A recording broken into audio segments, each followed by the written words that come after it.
이제 시작되어서요. 좀 구질구질하죠. 밖에 날씨가.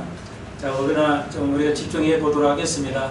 오늘 좀 반복인데 전 시간에 있는 걸 조금 더 우리가 복습하면서 디모데후서 2장도 굉장히 중요해서 오늘 두 번째 시간인데요. 한 번 더 정리하면서 2장 5절로 계속 나가도록 하겠습니다. 칠판에 있듯이 오늘의 제목은 사역의 방법 그리고 대가입니다. 그래서 2장 5절을 보니까 경계하는 자가 법대로 경계하지 않으면 면류관을 얻지 못할 것이라고 바울이 우리에게 가르쳐줍니다. 디모데 전후서는 목회서 신사라도 할 수 있다고 말씀드렸죠. 다시 말해서 교육에서 신사다 할 수가 있습니다. 교육을 어떻게 해요? 목회나 교회나 교육이나 같은 말이죠. 그래서 여러분이 이제 여러분 나름대로 적용을 하셔야 돼요. 적용을 하지 않으면 그건 쓸모가 없게 됩니다. 아무리 지식을 가지고 있어도 적용을 하지 않으면 여러분의 삶에 갖다가 하나님의 말씀을 대응하지 않으면 아무 소용이 없죠. 마찬가지로 또 똑같이 적용해요. 배운 지식과 이론을 자기 학생은 그 학교 교육에 적용을 해야죠. 아이들이 적용하는 훈련이 전혀 안 되어 있습니다. 그래서 아이들이 엄청나게 공식을 외우지만 시험 볼 때는 어떻게 해야 할지를 모르죠. 다시 말해서 왜 이런 현상이 생기는 것이냐, 모든 분야에서 똑같은 일이 100년 동안 지금 반복되고 있습니다. 자, 잘 들으셔야 돼요. 잘 들으셔야 됩니다. 그래서 강의 설교는 적용이죠. 하나님 말씀을 관찰하고 해석하고 삶에 적용한다는 것. 누구나 따라요. 한국 교회뿐만 아니라 모든 국민이 압니다. 적용해야 된다는 거 압니다. 그럼에도 불구하고 적용을 못합니다. 아이들은 공식을 외워도 적용하지 못하고 어른들은 그거 알아도 하지 않습니다. 여러 가지 이유가 있겠죠. 게을러서도 있을 수 있고 잘 몰라서 그럴 수도 있고. 일단은 분명한 건 뭐냐? 적용을 하지 못한다는 것입니다. 안 하고 있다는 겁니다. 그것이 어디에서 극명하게 드러나느냐? 기도를 많이 한다고 해서 적용을 잘하고 있다 이런 거 아니에요. 목사가 설교 잘하고 교회가 크니까 뭘 잘하고 있다 그게 아니고요. 여러분 학교에서 어린 아이들이 집에 오거나 엄마 아빠 학생이랑 같이 있을 때 교육을 안 시키잖아요. 배운 걸 교육을 삶에 적용을 안 시킵니다. 그러니까 참 몇 주 전에도 얘기했지만 아이가 그 길거리에 구청에서 시에서 폭포수 이렇게 만들어놨는데 인공 폭포를 그 계단을 가장자리를 걸어갈 때 아무도 얘기 안 한다는 것이죠. 부모가 옆에 걸어가도요. 그리고 저희 아파트도 그렇게 좋은 아파트는 아니니까 서민 아파트죠. 그러니까 분명히 제가 눌러가지고 들어가는 입구를 눌러서 내가 문을 열었는데 젊은이가 먼저 나와요. 요즘 속된 말로 말하면 싸가지 없는 거죠. 내가 문을 열어서 어른이 들어가는데도 새파랗게 젊은이들이 자기가 먼저 나가요. 문을 이용하죠. 그러니까 그 어른에 대한 전혀 적용을 안 하는 거죠. 알죠? 그 젊은이가 요즘 젊은이가 모르겠어요? 그러니까 아무 생각도 안 하는 거예요. 모든 인간관계 사회에서는 그런 애절이라든지 이런 걸 생각해야 되는데 그들은 삶의 적용으로 안 해요. 왜 안 할까요? 아무도, 부모도, 학교 선생님도, 교회 선생님도, 목사도, 정치인들도 누구도 그 사람들에게, 피교육자들에게 적용하지 않았기 때문에 이건 증거라 제가 말씀드립니다. 저도 그랬고 여러분도 우리 모두가. 그래서 오늘은 다시 한번 우리가 적용을 좀 해야 된다. 이제 저는 목사가 돼서 깨달았기 때문에 이게 몸에 배웠기 때문에 아이들을 가르칩니다. 그래서 애야 길을 건널 때 이제 아이 예를 들자면 지금 2학년이니까 2학년 제가 가서 계속 학교다가 이제 픽업을 해오고 있습니다. 갈 때 픽업해주고 올 때도 픽업을 해야 되고 2학년이니까. 3학년은 이제 그 픽업을 해주는 부모가 없어요. 거의 제가 보지 못한 것 같아요. 거의. 그래서 아이네에게 횡단보도 건너면서 아이나 3학년 때는 되면 네가 이제 혼자 학교를 가야 할 건데 이게 횡단보도를 건너가야 되는데 이제 할아버지가 오지는 않아. 아침에는 오후에는 오지만 네가 건널 때는 좌우를 살피고 절대 달려서는 안 된다. 바람 불 때 함께 건너야지 달려서 건너면 안 된다. 위험하다. 그리고 반드시 법에도 그렇죠. 횡단을 건널 때 좌우를 살피는 것이 법이 있어요. 우리나라 우리나라 법에 횡단보도를 건널 때는 반드시 좌우를 살피고 건널 의무가 있어요. 보행자는 헌법이라 법에.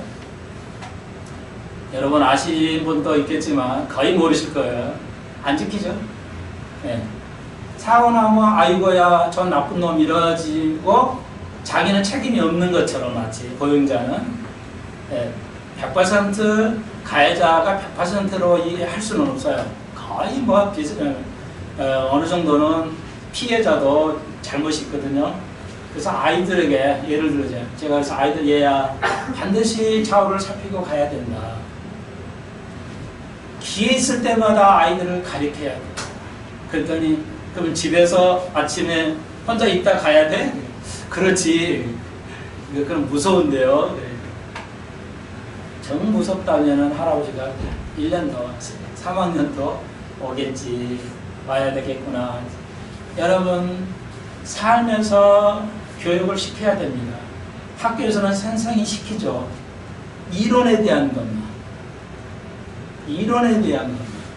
그것이 학교 생활에서 행동을 얼뜨게 할 때 아이들에게 정확히 카운셀러를 안 할 거예요. 거의 할 시간도 없거든요. 목사는 여러분에게 카운셀러를 할 수가 시간이 없잖아요.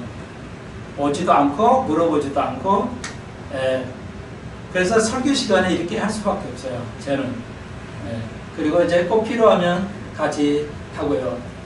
그래서 여러분 그러니까 모든 이론을 알고 있어도 우리나라가 뭐예요? 적용해서 삶에 적용하도록 안 가르칩니다.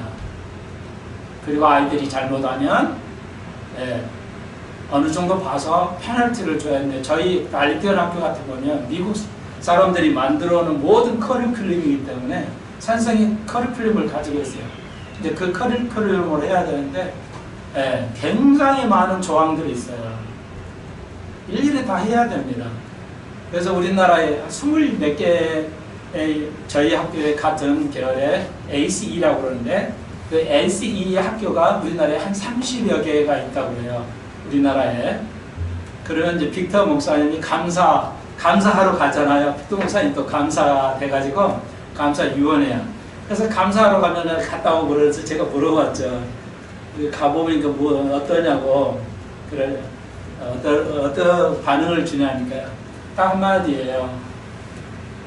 ACE에서 주는 그 커리큘럼대로 하는 걸 힘들어 한대요. 한국의 그 선생님들이 학교 교장 한국에서 자기가 설립한 사람들이 힘들어 한대요. 당연히 힘들 거예요. 그 법칙이 너무 많고, 그러니까 반드시 영어로만 해야 되는데 섞어서 강의하거나 얘가 모른다거나 이래가지고 섞어서 하면 안 돼요. 자, 저희 학교에서 강의할 때도 또 유치원도 있는데, 그러니까 선생님들이 유치원 한국 아이들에게 화장실에서 나오거나 뭐라고 할 때는 갑자기 뭐야 한국말 할 수도 있잖아요. 아직 모르니까 빅터가 보고 딱 봤다 한국말 하면 안 돼요. 절대 한국말 하면 안 됩니다. 그 선생님 불러다가 어제 영어로만 해야 됩니다. 그러니까 아이가 뭐 어떻게 행동을 하면 반드시 공부하는데 자세가 틀어지면 반드시 선생님이 지적을 해요. 공부할 때 아이가 자세 똑바로 해야 되더라. 그러니까 하나부터 열까지 우리 입장에 볼 때는 지겨운 거예요. 너무 많이 지적질이라고 그래서 우리에서는. 그러니까 지적질이라는 게 안 좋은 의미인데 그 지적질이라는 것이 우리 문화에서 사라지지 않은 한은 우리나라 문화는 여전히 아무도 안 가르친다는 거죠. 배우긴 하는데 자기 삶에 적용하지 않는다는 것입니다. 그러니까 믿음으로 살지 않는다는 겁니다. 거의. 아시겠어요? 그러니까 굉장히 인격적이 애절적이어야 돼요. 사랑은 뭐예요? 사랑은 온유하고 고린도전서에 있대요. 다 애절이라고 그러죠. 사랑의 내용이 뭐예요? 애절이에요. 애절을 가르쳐야 돼요. 우리는 겨우 인사하는 것만 가르치죠. 인사하는 것 외에는 아무것도 안 가르쳐요. 부모들이 대부분. 하나 예를 들어서 죄송한데요. 아니 됩니다.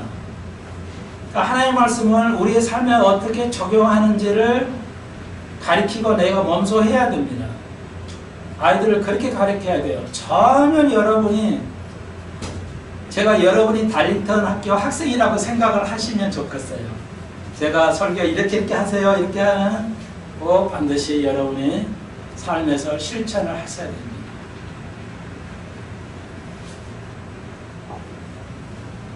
아이들이 교도소, 이렇게 청소년 그런 교정본에 가는 거, 아이들의 비행, 세계에서 1등입니다. 교육을 안 시키고 있어요.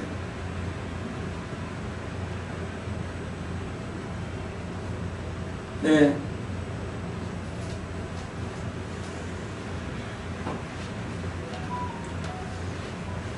그래서 여러분이 하나부터 열까지 우리 어른 세대가 적용하는 걸 우리의 부모 세대들이 안 가르쳤기 때문에 전혀 없어요. 그런 어떤 하고자 하는 마음들이.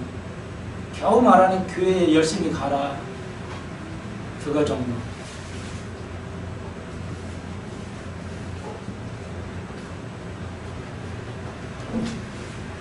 하나부터 열까지 우리는 다 해야 됩니다. 다 삶으로 이어져야 됩니다. 다시 한번 부탁드리는데 그래야 한국이 달라지고 여러분이 이제 하나님께 닮아가고 그게 우리의 오늘 제목적으로 사역입니다. 우리가 해야 할 사역입니다. 다시 한번 5절에 사역의 방법이라고 하죠. 어떻게 우리가 일을 해요? 하나님 일을 해요. 이 땅에 살면서 금방 말씀드렸죠.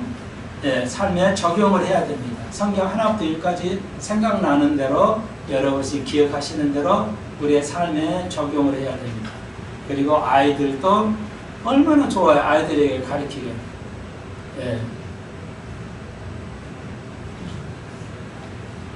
그래서 우리 여러분 아다시피 이제 우리 김소민 집사님 손녀 손자 이제 우리 토요일날 오는데 우리 먼 데서 오니까 힘들죠. 어제는 엄마 같이 왔는데 아이가 짜증도 내고 그런다고 그랬죠. 저희 교회에서는 교회 가르치면 어떻게 하냐. 부모가 대부분 그러죠. 아이를 비율을 맞춰줘야 하잖아요. 그게 아니고요. 여러분 아이들을 비율을 맞추려 하지 마십시오. 전혀 하지 말라는 의미는 아닌데요.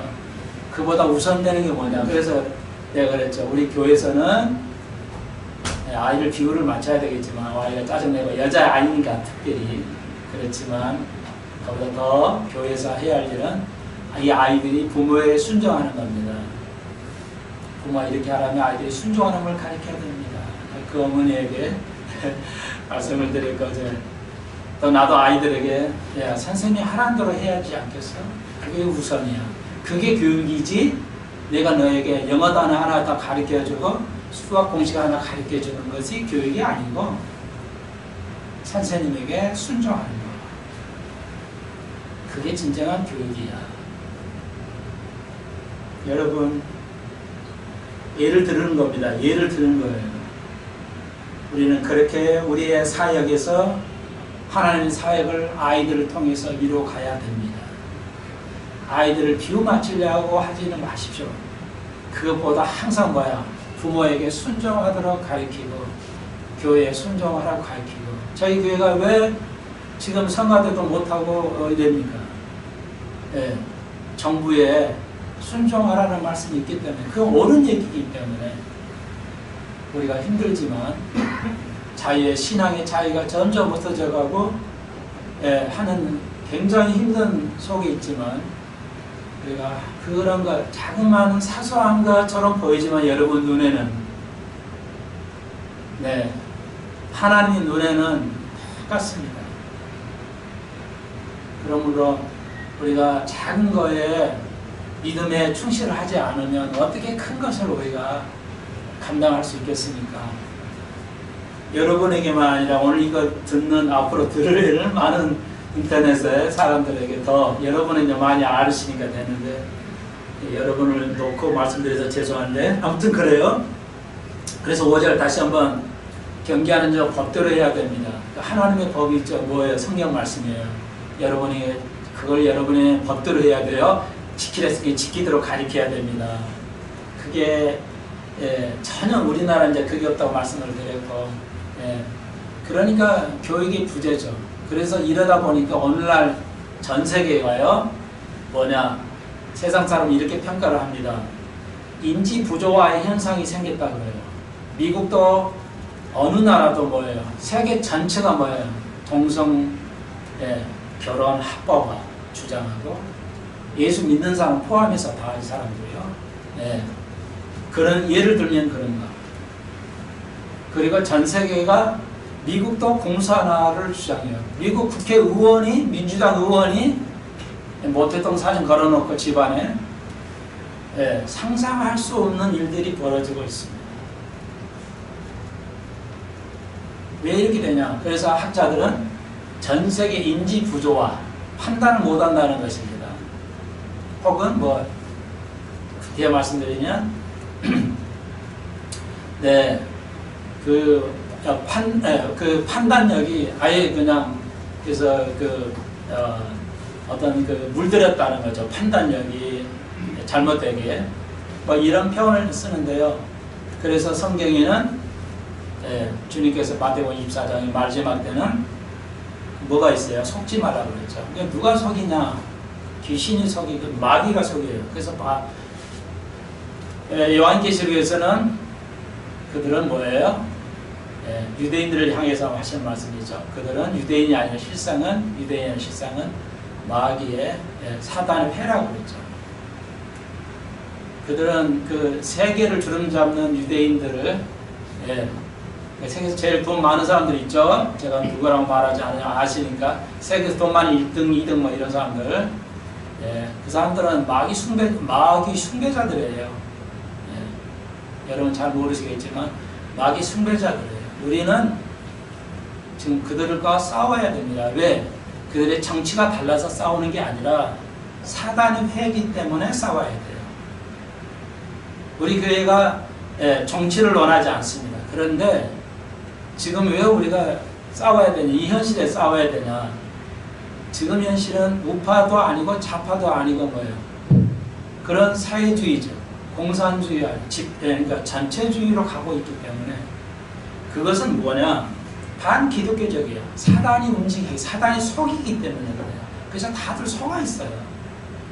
이제 조금씩은 깨어져 간다고 하는데, 그러니까 성경으로 보통의 깊이 성경을 바라봐서 적용하지 못하면 지금 시대를 판단을 못합니다. 여러분 판단을 못해요. 지금 시대가 어떤 시대인지.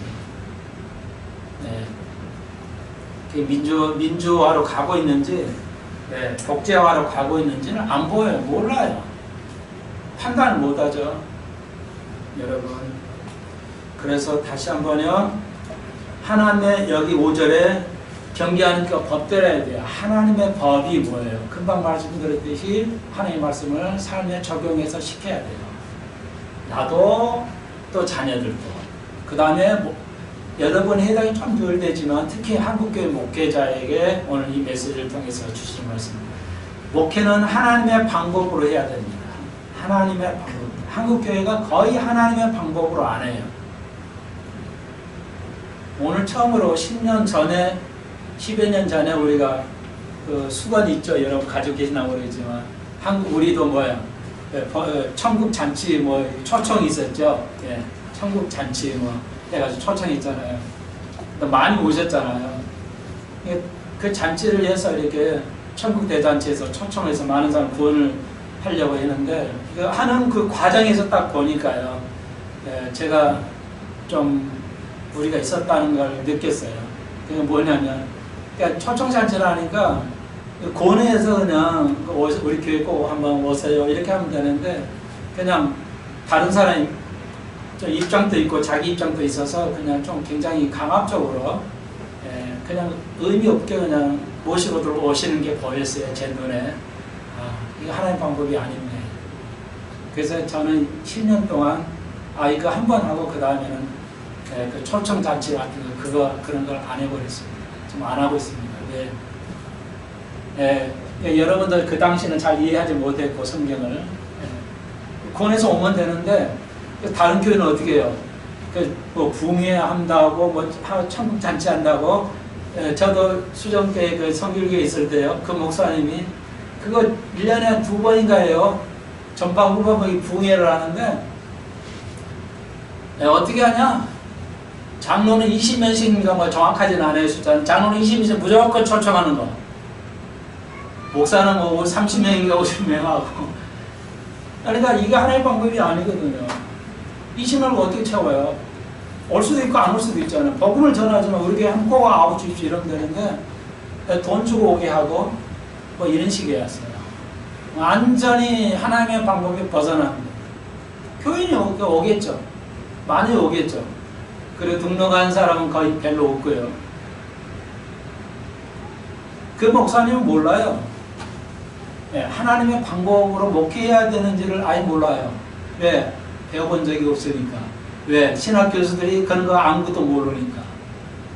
신학 박사인데도 성경을 아예 몰라요. 여러분 이해가 되세요? 이해 안 되죠?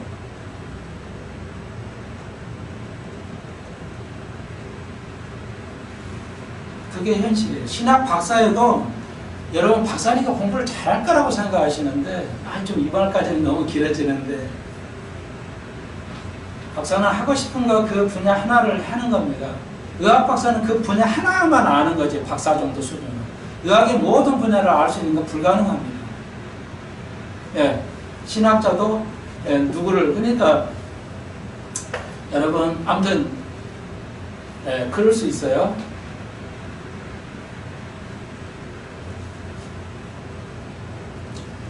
그게 현실입니다. 그래서 자기가 배운 대로 했을 거 아니에요. 그러니까 돈 주고 이 시간 와줘. 돈 주고 데려오고요. 무서운 거죠. 저는 그 목사님은 하나님을 참 사랑한다고 해요. 굉장히 고생하시고 열심히 하시는 목사님인데 하나님에 대해서 섬기는 너무 하나님 방법이 아니에요. 그건 불법이거든요. 난 그분이 뭐 구원 받을 수 있을까 생각하고 있어요. 예수 믿으면 구원 받는다는 거 그것만 하면 절대 구원받기 어렵습니다.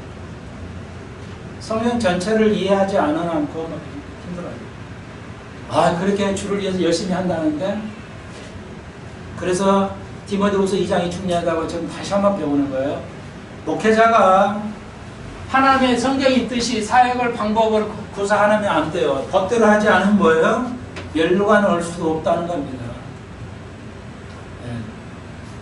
그 교인들이요. 이런 얘기했어요. 그래서 제일 똑똑하게 그 학교 교회에서 제일 똑똑하신 분 배운 사람 중에 한 분이 수학 무슨 박사가 있었어요.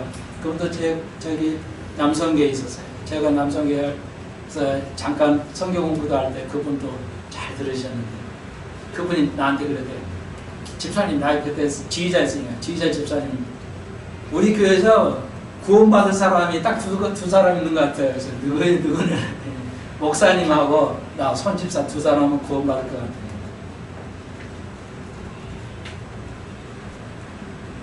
여러분 온 교인이 목사님은 구원받겠지. 그렇게 생각할까 여러분도? 총목사 정도는 구원을 받을 거야. 착하신 모두 착하니까요. 여러분 그 엄청난 목사님들 많잖아요. 하나님 방법으로 안 하나 구원은 없어요. 교회 크고 하니까 하나님대로 방법으로 잘하니까 구원 저렇게 컸을 거 아닌가? 성경에 있나요? 그게? 없어요. 그게 하나님을 사랑한다는 말이 없어요. 그러니까 잘못된 일반 관념, 이걸 깨친다는 건 너무너무 힘들어요. 너무너무 일반된 고정관념을 깨우칩니다. 큰 교회 가야 뭔가 더 은혜가 있을 거고, 뭔가 성경을 더 잘 가르치고, 네. 여러분, 이런 말까지 해야 되나? 여러분, 영어 수학을 학생들이 여기 뭐 유명한 학원, 강남의 강남 학원이 다 잘 가르치잖아요. 그 영어 수학 가르치는 선생들이 대부분 출신이 어딘지 아세요? 다 서울대야. 서울대 아니면 강남에서 가르치지도 못해요.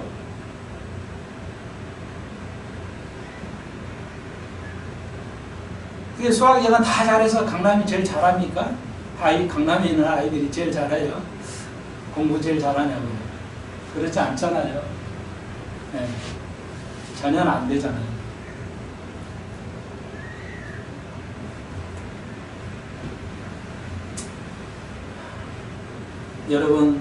여러분의 사역에서 하나님의 방법대로 사역하지 않으면 여기서는 면류관을 못 얻을 건데, 구원은 받는다면 면류관을 못 받고, 불법을 너무 많이 행하면, 그러니까 불법이 뭐 도둑질하고 횡령하고 교회 돈 횡령 이런 게 아니에요. 그것만 안 해요. 하나님의 방법대로 하죠. 마태복음 7장에서 주의 이름으로 전도하고 귀신을 쫓아내고 있어도 예수님께서 뭐라고 하세요? 불법을 행한다는 게, 불법은 내 방법으로 안 하는 거. 그러니까 성경 말씀대로 하지 않는 사역 어떤 것은 나는 너를 도무지 알 수 없다. 아직 못한다. 하나님을, 예수 그리스도 하나님을 모르면 구원 못 받아요. 그래서 제가 10년 동안 목회하면서 계속 얘기하는 딱 맞이죠. 주님을 알아야 된다는 거죠. 여러분 아신다고 착각하시면 안 돼요. 신학 봐서도 성경 모릅니다. 모르니까 저렇게 하죠. 돈으로 전도하고요. 대형 교회들이 다 그렇게 해서 엄청난 수가 많아요. 그러니까 저기 또 어디 교회, 대형 교회 몇만 교회 난 가봐 어떻게 들릴 때가 있었는데, 그 앞에, 정문 앞에 뭐 엄청나죠? 수백 대 차를 교회 마당에다가 할 수 있는 사이즈인데요. 영등포 저쪽에 가고. 거기다 텐트 치고 전도를 해요. 중학생, 고등학생들, 학생을. 근데 성경을 가지고나 복음을 가지고 영혼을 가리키고 이렇게 전도해야 되는데, 뭐 선물을 주거나 어떤 프로그램을 가지고 청소를 끌어들이죠. 이게 다 하나의 방법이 아니에요. 이건 불법입니다. 근데 불법이라는 걸 몰라요. 아무도. 우리의 한국교회가 전체가 몰라요. 제가 갈보리채플 가서 보고 그거 배워보니까 아니라는 걸 알았어요. 갈보리채플이 안 했으면 저는 목회하지도 않았을 것이고, 알 수도 없고, 일반 사역으로 목회를 했다면 저는 거의 죽음에 이르는 목회를 했을지도 몰라요. 총목사를 아는 거, 이건 너무너무 귀중한 거예요. 그러니까 보이더라고요. 한국교회가 완전히 잘못 가르치고. 네, 충분히 이해하시겠죠? 그 경비하는 자가 목회를 할 때 우리가 경비하는 싸워야 돼요. 그럼 뭐로요? 하나님의 말씀을 가지고. 다시 한번요. 말씀을 드리면, 왜 우리가 공산주의하고는 싸워야 됩니까? 정치하고 싸우면 안 돼요. 공산주의를 왜 싸워야 돼요? 그것은 사단이 하는 거예요. 사단이 그걸 사람을 미혹해서 하는 겁니다. 우리는 사단하고 싸워요. 왜 북한하고 싸워야 돼요? 김일성이, 그러니까 북한은 정치, 공산주의는 김일성 교회예요. 그래서 김일성을 아버지라고 그러잖아요. 북한 사람들이. 우리는 그걸 비판하는 거예요. 싸워야 된다. 근데 오늘날 정치, 대통령 될 사람이 뭐라고 해요? 버젓이 국민들 앞에서 속이죠. 소련이 해방군으로 왔다. 소련이 우리를 위해서 얼마나 많은 우리가 피를 흘렸는데, 소련군은 해방군으로 왔다는 거죠. 여러분 누가 그 말하신지 아시죠? 우리는 그런 비참한 속에 살아가고 있습니다.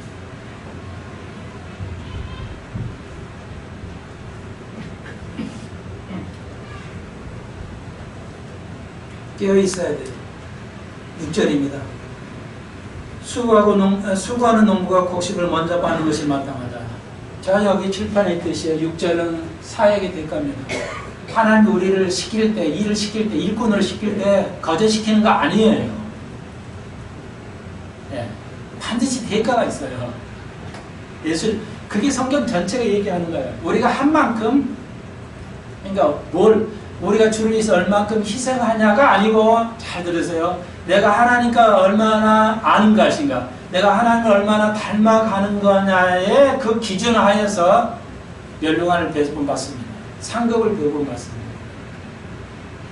한국교회가 이거 아무도 안 그랬죠. 한국교회 아무도 안 그래요. 한국에 있는 갈고리 체험교회가 당연히 가르치겠지만, 네, 한국에는 어떤 교회도 이렇게 안 가르칩니다. 주를 위해서 희생하십시오. 정말 충성 봉사하면 복 받습니다. 네. 순복음교회가 왜 컸어요? 교회 믿으면 부자 된다 해서 큰 거 아니에요. 네. 무서운 신학입니다, 그거. 네. 네. 아주 무서운 신학이에요. 사회주의 복음인데, 사회주의 복음이 하여튼 좋아요. 여러분 아니에요. 여러분 집값 많이 오니까 복된 겁니까?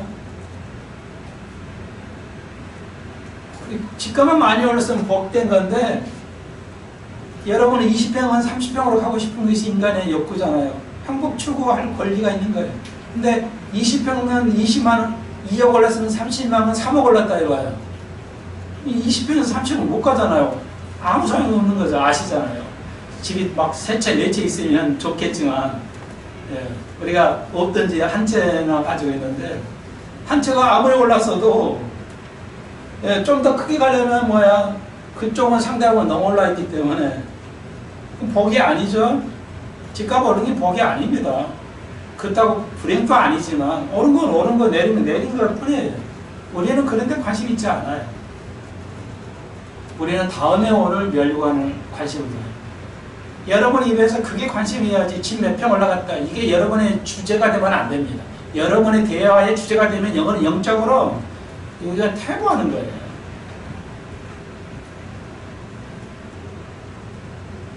정말 뭐라고 표현하고 어떻게 가르쳐야 할지 모르겠어요. 여러분이 아니라 우리 대한민국이나 대한민국 교회를 볼 때,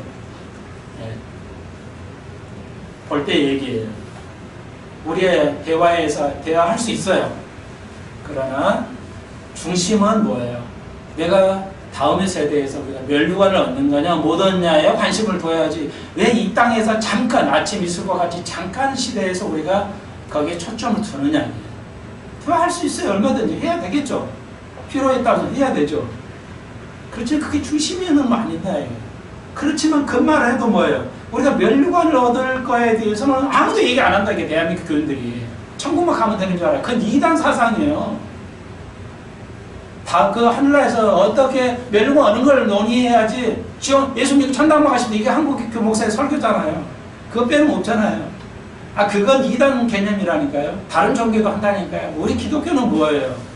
이 땅에서도 하나님 나라로 살아가야 되고, 예, 천국도 가야 되지만 뭐가 필요해요? 영원히 어떻게 살아갈까? 멸류관이죠.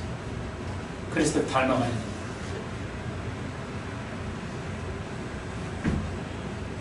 너무 여러분 10년 동안 들어오셨잖아요. 여기 분명히 얘기하잖아요. 이 땅에서 우리를 보내주고 사역할 수 있는 대가가 있기 때문에 제가 여러분에게 얘기하는 거죠. 맞습니다. 멸류관이에요. 멸류관. 상급이에요. 근데 농부는 뭐예요? 반드시 수고하는 농부가 곡식을 먼저 받죠. 그렇죠. 당연하죠. 근데 농부는 뭐야? 고생을 해야 돼요. 인내해야 됩니다. 추수를 향해서 기다려야 돼요. 여러분. 그래서 농부를 예를 들었어요. 농부는 영원히 사라지지 않으니까 예를 그렇게 들었어요. 여러분, 농부는 뿌려놓고 거둘 때가 있어요. 우리가 이 땅에 살면서 뿌리고 반드시 심판의 날이 있어요. 심판. 세상 사람은 그걸 믿지 않으니까 이 땅에서 제멋대로 살다가 가는 거예요. 세상은 이제 한 번 살면 끝 없다고 생각하지만 얼마나 미혹을 받았고 무식합니까? 끝이 없고 그 다음 새가 있는지 없는지 어떻게 알아요? 그들은 몰라요. 한 번도 생각해 본 적이 없거든요. 내가 생각할 때는 세상 사람들은 죽으면 끝이지 끝이 아닌지 어떻게 알아요? 당신. 그럼 내가 그런 사람 물어보고 싶어요. 여러분도 그렇잖아요. 그런 사람 전도할 때 답답하죠. 끝이 죽으면 끝이잖아. 어떻게 알아요? 증명해 보세요. 그렇게 해요. 신앙은 증명하는 거예요. 법은 증명하는 거예요. 예, 법은 증명하는 거예요. 여러분, 다시 한번 잃어버린 분을 위해서요. 다시 한번 여러분 하나만 기억하십시오. 그러면 묻겠죠. 당신, 그러면 영원하다는 거 증거되십시오. 딱 한 가지 기억을 잊어버리지 마시라고 그랬죠. 예. 영원한 존재만이, 인간은 영원한데, 죽지 않고 영원한데, 예. 영원한 존재는 영혼을 어떻게 증명하냐? 그것은 영원한 존재에게만 도덕이 요구돼요. 애절과 도덕이 요구된다는 겁니다. 이해하시겠죠? 그러니까 우리는 영원히 사는 존재이기 때문에 애절이 있어요. 잠깐 살았다 죽었다가 지옥 갈 사람들은 잠깐 없어져 있다. 동물처럼 영이 없는 동물들은 잠깐 살다가 없어지기 때문에 애절이 있으나 마나하기 때문에 애절을 요구하지 않아요. 그렇지만 어느 시대 어느 누구에게도 인간은 영원한 존재이기 때문에 영원한 존재이기 때문에 애절이 필요한 거예요. 그래서 애절을 통해서 도덕성을 통해서 영원한 존재라는 것을 증명해 가고 있어요. 그걸 뒤집을 수 있는 이론이 있다면 데려와 보세요. 그리고 여러분이 이걸 가르치셔야 돼요. 그러니까 그 사람이 무식해서 모르겠다고 할 수 없어요. 인지 능력이 떨어지니까.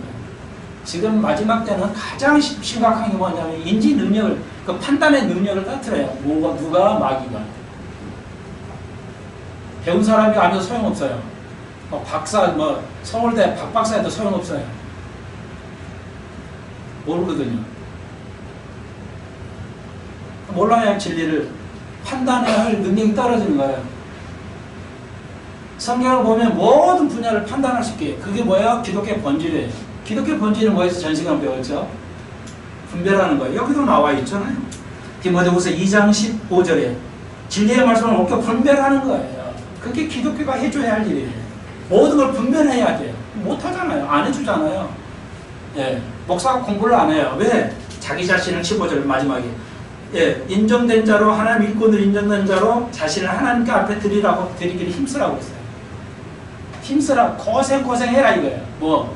하나님 나를 위하니 너 자신을 하나님께 드리도록 애쓰고 애써라는 거예요. 한국 목회자들이, 지도자들이 안 하죠. 부모는 자녀를 가르치면 부모가 굉장히 공부를 해야 돼요. 공부 안 하면 못 가르쳐요. 5년 전에 수학하고 지금 수학이 달라요. 5년 전에 영어하고 지금 영어 달라요. 다릅니다. 미국에서 영어 수학 공부하는 것하고 미국 수학, 우리나라 수학이 완전히 달라요. 공부하는 법이 다르다. 푸는 법이 다른 게 아니라 공부하는 방향이 달라서 못 풀어요. 그럼 미국보다 우리 한국 수학이 훨씬 어려워요. 우리 한국의 수학 능력이 중학교 3학년, 미국 고3 거예요. 공부 안 하면 못 가르친다고요. 다 아시잖아요.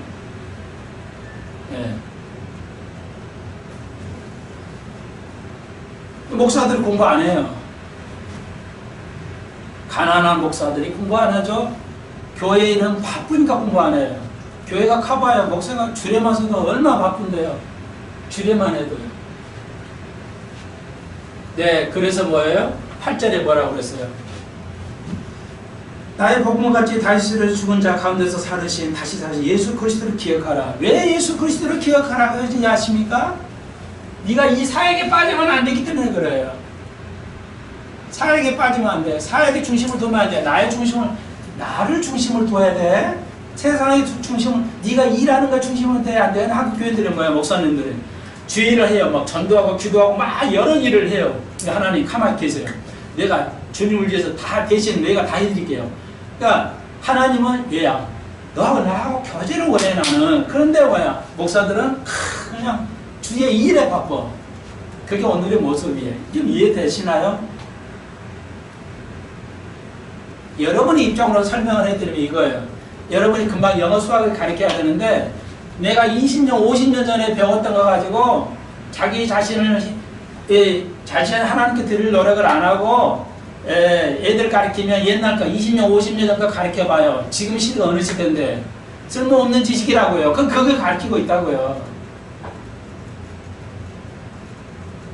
그러니까 아이들이 어떻게 되겠어요? 아무도 못해. 고등학생 3학년, 2학년 3학년이 영어 못 읽는다고요, 지금.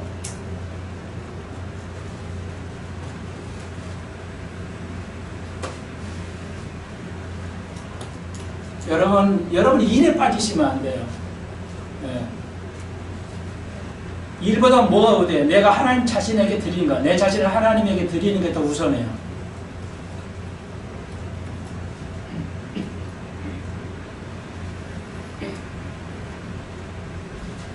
오늘 시간이 많이 갔는데요.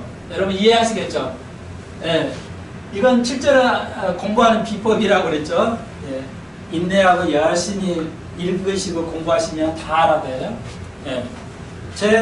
제가 주석을 안 보잖아요. 성경 해석한 주석이 굉장히 많았어요. 미국의 성경에 대한 신구약 주석이요. 한 정류 세트로 같은 거 이제 한 질이 우리나라가 한 100개 되나요? 미국은 1000개가 넘어요. 미국의 학자들이 쓴 이 신구약을 쓰는 해설 신약 해설 전집이요.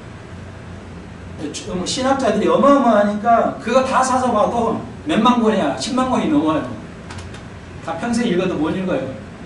저는 그거 안 읽어도 성경 읽고 되잖아요. 그게 갈보리 채플의 가르침이에요. 성경을만 읽어야 돼. 자기 자신을 하나님께 드려야 성경을 알 수 있어요. 그럼 다 보여요.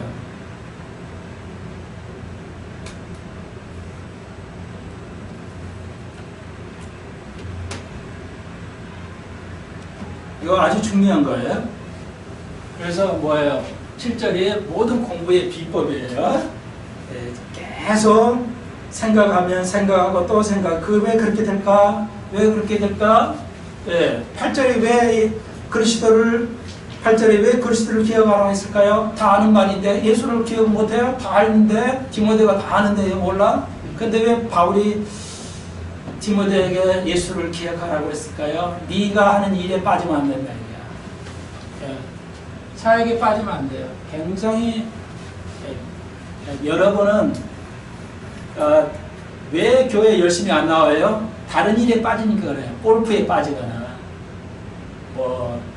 자기 특정 놀이감 있잖아요. 취미라든지 그런 데 빠져버리면 믿음 생활 못한다 이거예요. 목사는요. 교회 일에 빠지면 내가 주님과 1대1로 개인적으로 주님과의 관계를 돈독히 하는 거예요. 내 자신을 하나님께 드리는 것이 우선하고 훈련을 계속해야지. 그래서 일에 빠지면 성경을 자꾸 모르게 되죠. 못 가르쳐요. 세상도 마치죠. 자기 자신을 공부에 신경 써야지 가르치기만 하다 보면 바닥나죠? 바닥납니다. 가르칠 게 없어요. 맨날 그 말이고.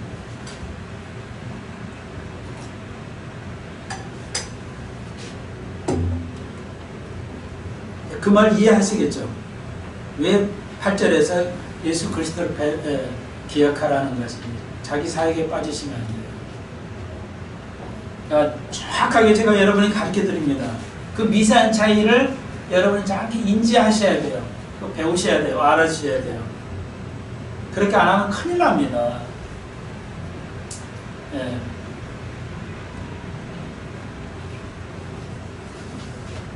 어떻게 여러분에게 확 쥐어드릴까요? 또 듣는 사람이 이해할까요? 그래서 어떤 사람이 손목사 설교 어렵다고. 어려울 거예요. 당신이 공부 안 했으니까. 성경에 읽어보지도 않았지. 공부 안 했잖아. 그러니까 만약에 제 입장에서 그렇게밖에 못하겠는데 당신이 손목사의 설교를 이해하지 못한다면 앞으로 지금이든지 앞으로든지 이해 못하면 당신은 하나님 앞에 가까이 갈 수 없죠. 밖에 갈 수 없어요. 하나님 알 수 없어요. 구원 받을 수도 없을 수도 있어요. 그냥 특히 목회자들에게 말해요.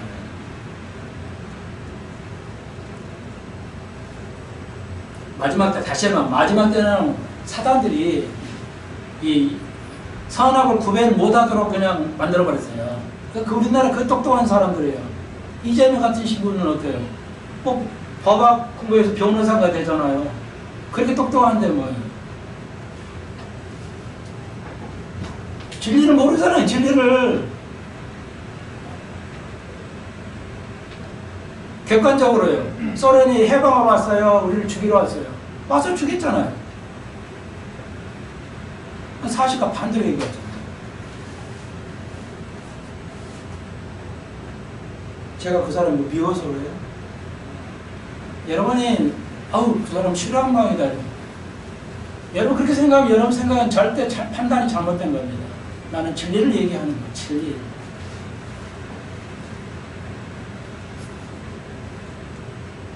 다시 한번요. 좌파 정책은 저희는 찬성도 반대도 하지 않습니다. 우파 정책은 찬성도 반대하지 않아요. 왜? 그것은 진리와 관계가 된 게 아니기 때문에 그렇습니다. 근데 그 속에 도덕성이 결여되는 거짓이 있을 때는, 공산주의를 추구할 때는 그건 사단의 집단이기 때문에 우리가 도전하고 비평을 하고 싸워야 된다는 것이죠. 예를 들면 아시겠죠? 우리 교회가 왜 주님을 알아가야 돼요? 끊임없이 면류관을 받아야 하기 때문에, 대가가 있기 때문에 그렇습니다. 우리는 대가를 향해서 가야 돼요. 여러분이 사는 만큼, 여러분들이 그리스도를 닮은 만큼 보상을 받을 거예요. 척도 그렇게 묘사했는데, 이제 하늘나라에 가려면 나는 소망합니다. 여러분이 손목사에 대해서 잘 배웠구나. 가서 나를 원망하지는 않기를 바랍니다. 나는 그게 소망이에요. 여러분에 대한 바람은 아무것도 없어요. 목회자로서 대접 못 받아도 좋고 대접 받아도 좋고 오케이, 나는 아무 상관 안 해요. 나를 알아줄 때 됐고 못 알아줘도 괜찮아요.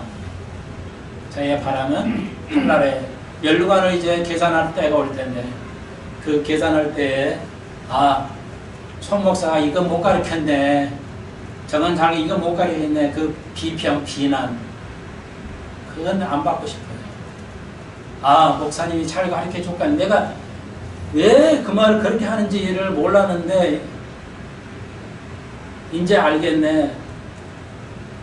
그런 일이 안 되고요. 소 목사가 다 가르쳤구나, 올바르게 했구나 하는 거. 난 그게 희망이에요. 목회자의 소망은 그겁니다. 난 다른 건 전혀 없어요. 모든 목회자가 대접받으려고 해요. 저번 주에 말씀드렸죠. 모든 사람이 대접받으려고 하지 마십시오. 인정받으려고 하지 마십시오.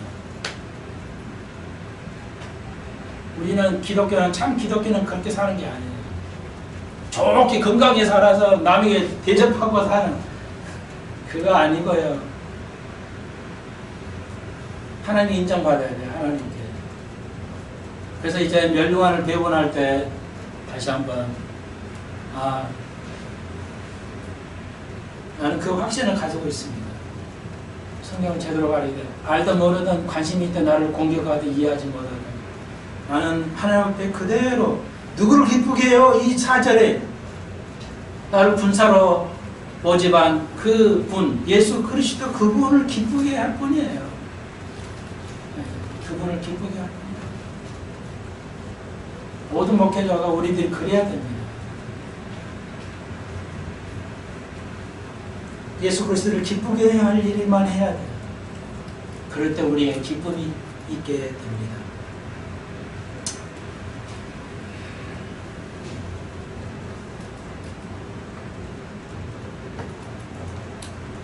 그래서 9절, 복음을 인하여 내가 지금과 같이 매이는데 고난을 받았으나 하나님의 말씀은 매이지 아니하니라. 그러므로 내가 택한 자를 위해 모든 것을 참으면 저희로도 예수 그리스도 안에 있는 영원한 구원을 영원한 영광에 함께 얻으려 합니다. 왜 이렇게 우리가 이 어려움을 참고 견디고 살아가야 됩니까? 영원한 영광을 함께 하기 위해서. 여러분과 저와 영원한 영광을 얻어야 돼. 이 땅에서의 것이 좋든 나쁘든 우리는 영원한 영광을 위해서 추구해 달려가야 됩니다. 예, 이 땅의 것을 또 최선을 다하지만 우리는 영원한 영광을 위해서 가야 되죠. 그래서 우리의 생각에서 우리 입에서는 영원한 것이 터져 나와야 돼요. 영적인 것이 터져 나와야 돼요. 그러하면 퇴보해 가는 겁니다. 한국은 전 세계가 영적으로 퇴보해 가고 있어요. 믿음의 사람이 없어요, 지금.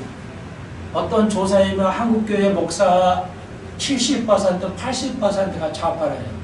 지금의 좌파는 신앙적이 아니에요. 전혀 성경적이 아닙니다. 옛날에 좌파는 뭐 좋아요. 근데 지금의 좌파는 안 돼요. 그 부르는 의미, 배경이 저기 그냥 전체주의로 찬성을 하고 있어요. 뭐 동성애 이런 거 찬성하는 거. 이게 좌파 쪽입니다. 우파가 이걸 찬성한 사람 한 사람도 없잖아요.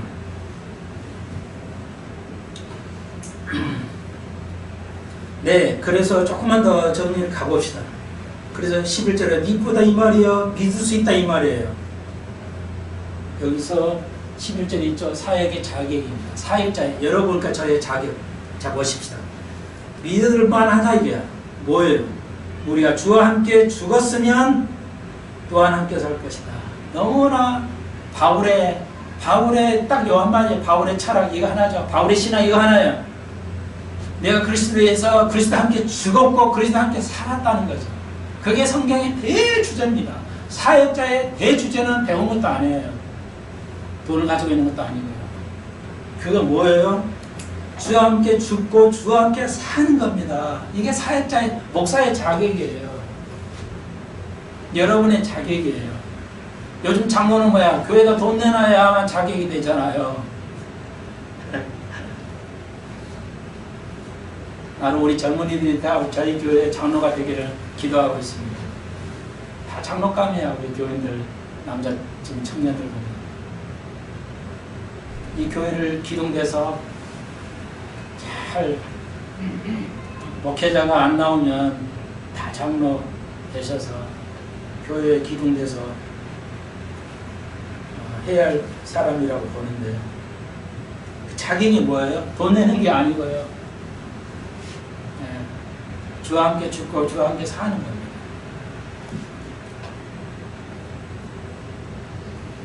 배운 것도 아니에요. 돈을 가지고 있는 것도 아닙니다.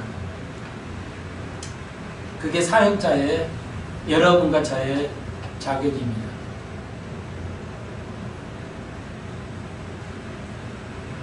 세상도 그래야 돼요. 제가 얘기했잖아요. 법조인들이 우리나라 지배하면 한국 망한다고. 지금 법조인들이 한국을 지배하기 때문에 한국이 이 모양이라는 것이죠. 내가 배웠으니까 법을 이용해서 권리를 가져가는 법조인이 아닙니다. 법은 국민을 위해서 존재할 뿐이죠. 예, 여러분 이건 늘 얘기했으니까 우리가 예수님을 알고 예수님을 사랑하는 그 증거가 뭐야? 내가 십자가에 죽은 거야. 내가 자격이 뭐고 내가 그리스도를 알아가는 증거가 뭐고 이거 뭐예요? 예, 내가 그리스도와 함께 죽은 거예요. 그리고 그리스도와 함께 사는 겁니다. 네가 나를 따르면 네 십자가를 지고 나를 따르라고 했어요.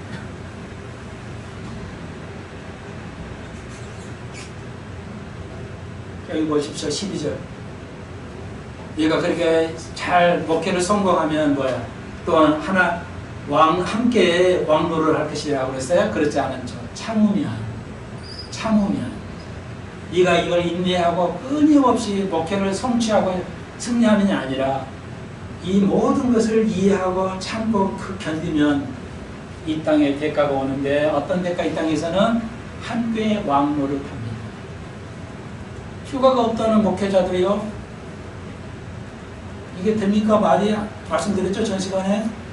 휴가가 없는데 어떻게 왕노를 돼요? 그럼 이거 뭐예요? 이거 거짓말이 되잖아요. 휴가가 있어야 되고 이 땅이 천련하고 있지 않은 한은 왕노릇은 할 수가 없죠. 그렇기 때문에 여러분 영유해서 이런 일이 생기는데 안 돼요, 이거. 여러분 이해하시겠죠? 우리가 이 땅에서 왕로를 할 때가 오고 있습니다. 지금 오고 있어요. 굉장히 시간이 좀 가까웠습니다. 그래서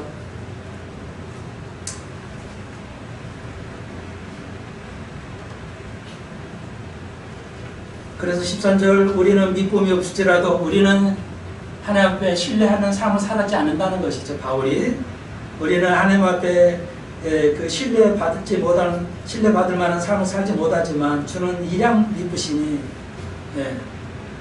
우리는 주님은 우리를 사랑하시기 때문에 자기를 부인할 수 없으시라. 반드시 이 말은 이루어진다는 거죠. 우리가 왕노릇도 하게 되고 휴가하게 되고 이 땅의 천년왕국에서 이제 그 모든 것을 주님이 통치하는 걸 누리게 된다는 것입니다.